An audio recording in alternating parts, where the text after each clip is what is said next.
In Thai, pineapple eyes means ta sapparot. It's something my dad used to say to me a lot, and he still says it. If you have a pineapple, it looks as though it has many eyes. And the saying goes that with many eyes, you can see the world more fully. I think that's a very wise thing, and that's what we'd like to explore here, in this podcast.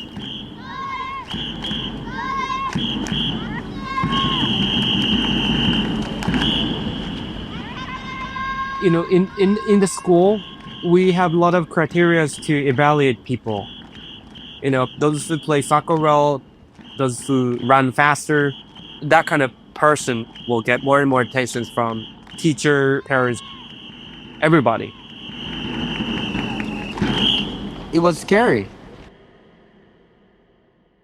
I'd rather be at home watching TV, focusing on myself. I actually happen to watch TV show that have tea master in it, serving the tea. Tea has a pure philosophy. Through the motion, through the ritual, we can actually create the atmosphere that we're all safe. I was amazed by his attitude or philosophy of how he see the world. When I have that feeling, I cannot serve the best tea to the people. There was no complicated criteria to live in a society. Serve the best tea to the people. That was the pure ideal way of living for me. So I asked my mom to find somewhere to practice tea rather than go to school. That was 20 years ago.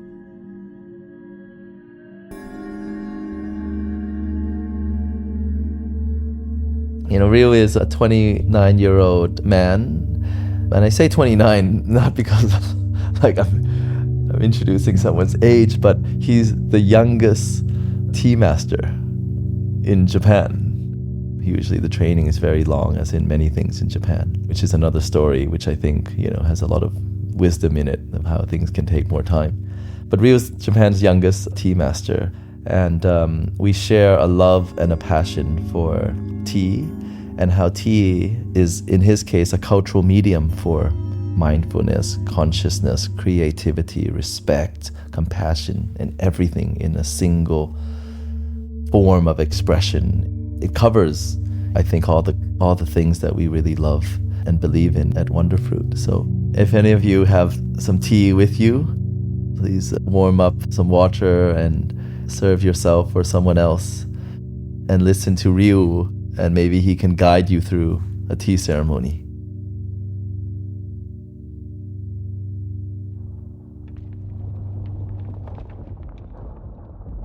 Roughly 100 years ago, a Zen monk called Tenshin Okakura wrote a book called Book of Tea and published it in the US, actually. And it is saying like a tea ceremony is essentially a worship of the imperfect. It is a tender attempt to accomplish something possible in this impossible thing we know as life. This sentence is what I love. A worship of the imperfect.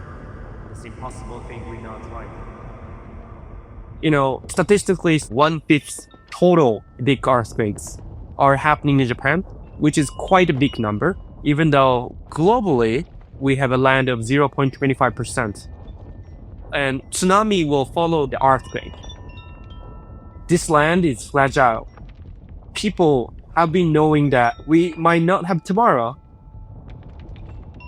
That's why we have a culture or spirits of appreciating every single moment.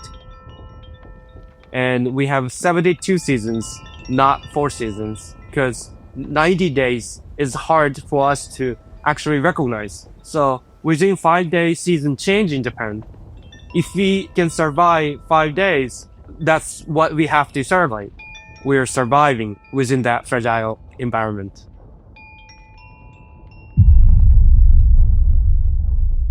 I thought it's strange because, tea was here, imported from China, right? For the last 1,000 years. But tea ceremony started 450 years ago. Something changed the people's behavior. In my guessing or in my research, 450 years ago was the harshest, most dangerous time that we have in Japan. The samurai, the bosses of the country were killing against each other. The house is devastated. Samurai couldn't go out. Tons of disasters are happening at the era. The world is getting more and more chaotic. That's why the samurai created the Ethereum as a microtopia. It's like an opposite word of the utopia. Utopia is a bigger world, but microtopia is like tiny, in a world that we believe it's ideal. So eating with friends, drinking with family is an important thing. They have to serialize the daily activities because they have to intentionally see how valuable the life is.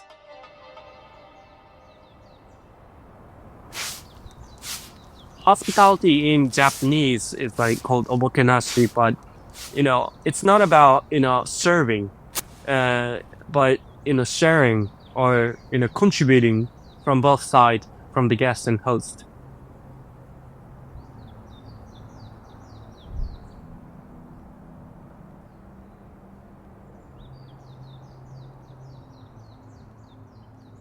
For me, tea ceremonies are places of coming together to appreciate life, conquer division, and explore ideas. Not many people can really understand from intangible something only. But if there is something tangible, we can actually learn from the physical thing, right? Art is usually like something that we can see and something that we can buy. And then from the art, we can learn something, intangible. The tea ceremony should be humble, casual, and we don't have to use golden teawares or something. It's not just a ceremony. It's like a visual language. Something like a movie. Each of the material have the meanings. We can put calligraphy from the old days, or we can put some drawings. We talk about the seasons, the teawares that we use, so that we can actually share the theme together. And then later on, actually turn off the light to create some of the moments that we can feel we are dreaming. It's called ma. Ma is like in between. Once we close the eyes, we can feel more about smells, atmosphere. There will not be some of the gap between people. For closing the ceremony, we actually share a cup of tea together from the same bowl. Something called usucha, which is think tea. Sometimes the guests asked us to answer the metaphor or meaning behind the theme. But usually unspoken, intangible, お粗末様でしたを失礼いたしました。It's like, sorry for this humble ceremony is the final word. Once the guests are coming back home, guests write some letters to the host that, what is the meaning behind the ceremony. So that's the system of the ceremony.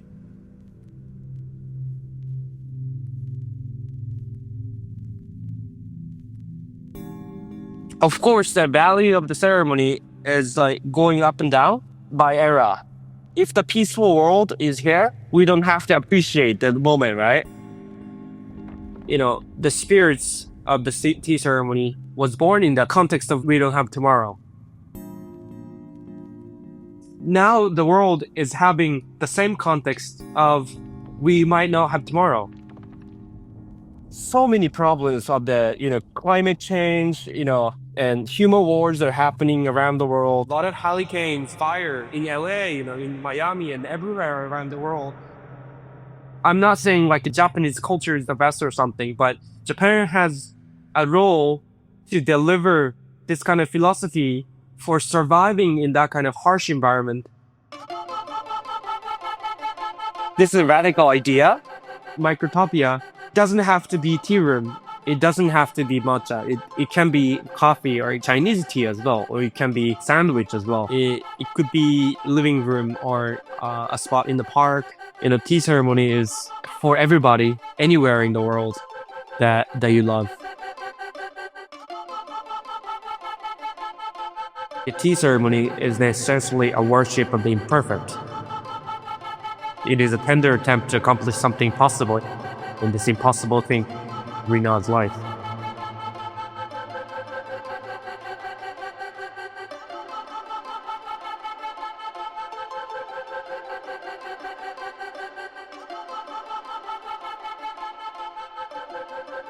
If you're open to it for the next few minutes, I invite you to become an apprentice. We'll do this by imagining your very own tea ceremony so that when times come to do one for real, you will be able to approach it with quiet confidence and generosity. But it doesn't have to be a tea. It can be coffee or a sandwich or anything you know the other person enjoys that you would like to sit and savor with them. And you should know the person could be you.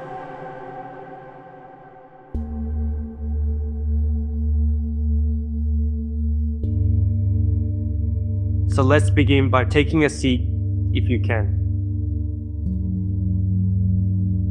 Close your eyes or focusing on something. How are you feeling right now? Is there anything bothering you? Name it.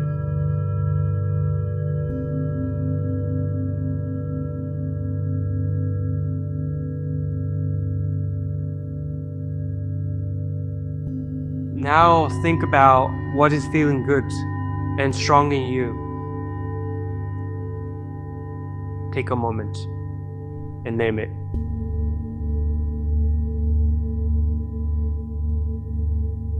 Now hold these two truths as you think about who the ceremony is for.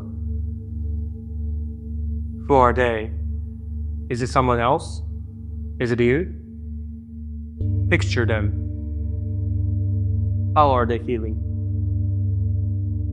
What do they need from you right now? Spiritually, intellectually. Think about one clear thing you want to offer.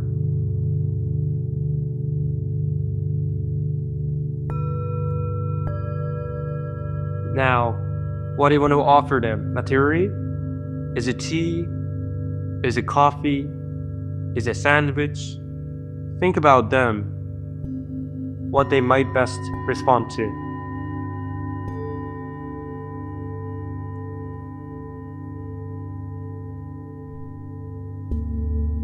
Now, turning our attention to the space, it should be somewhere uninterrupted, but it does not have to be private.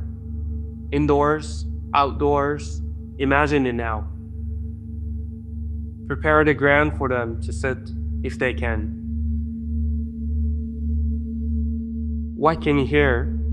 Is it the sounds of nature? Is it a favorite record? What can you smell? Is it nature? Is it incense? Now, let us turn attention to the material, to what you will be offering. Imagine each step of you being in your preparation space, gathering what you need piece by piece, measuring out, weighing, heating up water, cutting bread. Now, go back to the part of yourself that is strong and good. Consider how it can connect with what your guest needs.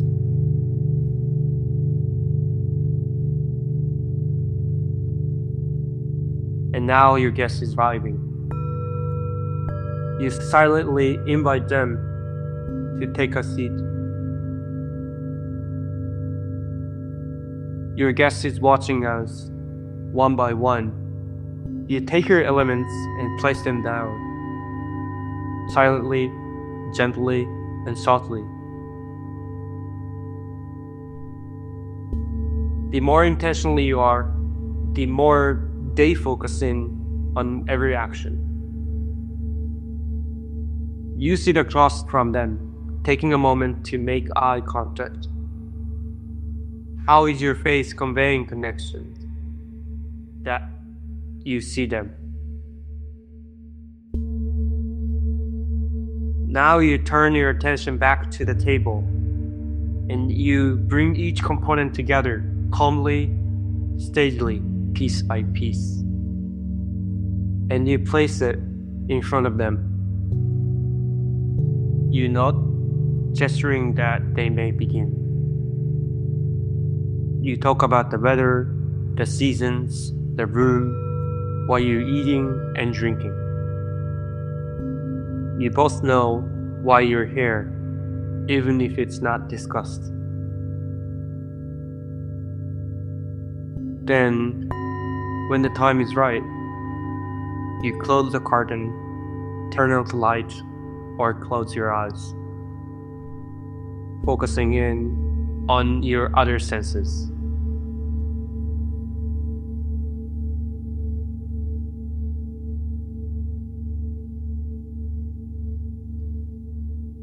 Focus on your breathing together.